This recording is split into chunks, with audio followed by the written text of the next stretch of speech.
आज अगर अच्छे परिवार में हूँ तो माँ भवानी की कृपा से हूँ।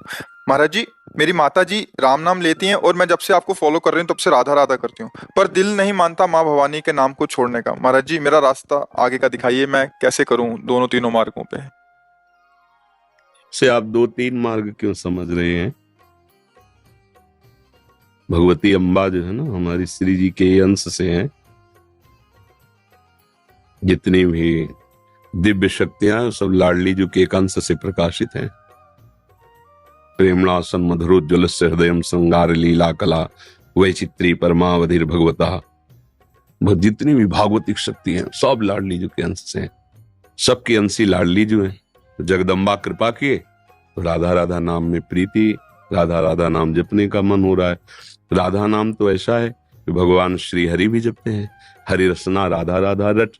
तो मुझे लगता है जब हम किसी देवी शक्ति की आराधना करते हैं तो हमको उसका फल मिलता है।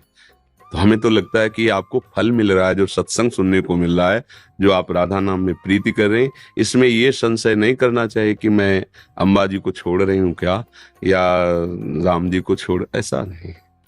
जैसे अपने भी पूर्व में भगवान शिव और माता जी के उपासक थे, उन्होंने कृपा करके इधर भेजा और हमारे हृदय में वृंदावन की प्रति आसक्ति, प्रिया प्रीतम की भक्ति। तो ये हम उनकी सेवा का कृपा प्रसाद कि वो जगत गुरु भगवान शंकर हमको इस मार्ग में लगाया। तो अगर हम सद्भावना से सोचें तो तत्व तो एक ही है, 10-20 तत्व तो है नहीं, भगवान तो एक ही है। वो प्रेरित करके अब इस नाम रूप में लगा रहा है, तो मुझे संशय नहीं होना चाहिए। अगर दुविधा और संशय बना रहेगा तो अशांति हो जाएगी हृदय में। तो दुविधा संशय ये बड़े बड़ों को गिरा देता है। संशय नहीं करना। जैसे भगवान शिव ने जब भगवान राम जी को देखा कि हे खग हे मृग हे मधुकर श्रेणी, तुम देखी सीता मृग नैनी, ऐसा पूछ रहे, पर भगवान शिव ने प्रणाम किया, जय सच्चिदानंद परम धाम की जय हो। तो अम्बा जी को लगा कि अगर ये सच्चिदानंद है तो वृक्षों से क्यों पूछ रहे हैं, खग मृग से क्यों पूछ रहे हैं कि मेरी सियाजू को देखा है क्या? वो तो जैसे सर्वज्ञ भगवान शिव है, ऐसे सच्चिदानंद राम जी हैं, पूछ क्यों रहे हैं? वो अगर सर्वज्ञ नहीं है तो भगवान शिव ने प्रणाम क्यों किया? अस संशय मन भयौ अपारा। बार बार उस सोच पर वो संशय, उसका परिणाम ये हुआ कि भगवान शिव ने समझाया, एक तो प्राणपति हैं और जगत गुरु हैं, फिर भी संशय निवृत्त नहीं हुआ। तो कहा जाओ परीक्षा ले लो, जाके तुम्हारा संशय रखना ठीक नहीं, परीक्षा ले लो। तो भगवती जी ने सोचा कि सीता जी की खोज कर रहे, अगर मैं सीता जी का रूप रख लूं तो एकदम कहेंगे हाँ सीते मिल गई, और अगर प्रभु हैं तो जान जाएंगे।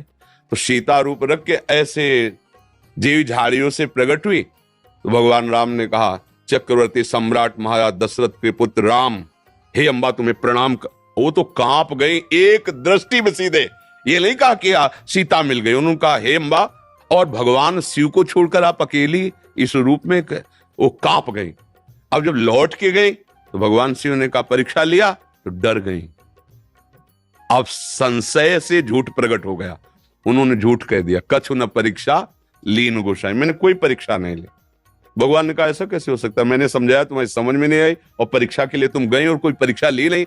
तब देखो शंकर धरि ध्याना, सती जो चरित कीन सब जाना, तो शिव संकल्प कीन मन माही, यही तन भेंट सती। देखो अंततो गत्वा भगवती सती जी को अपने पिता की यज्ञ में जाकर शरीर को स्वाहा करना पड़ा। तो हमें लगता है कि हमें अपने गुरु मार्ग पर, अपने परमार्थ पर ज्यादा संशय टिकाना नहीं चाहिए। संशय हो सकता है, हमको उसको तुरंत निराकरण करना चाहिए। अगर संशय बना रहा तो उसका मतलब है फिर आगे चलकर हमें गिरना पड़ेगा।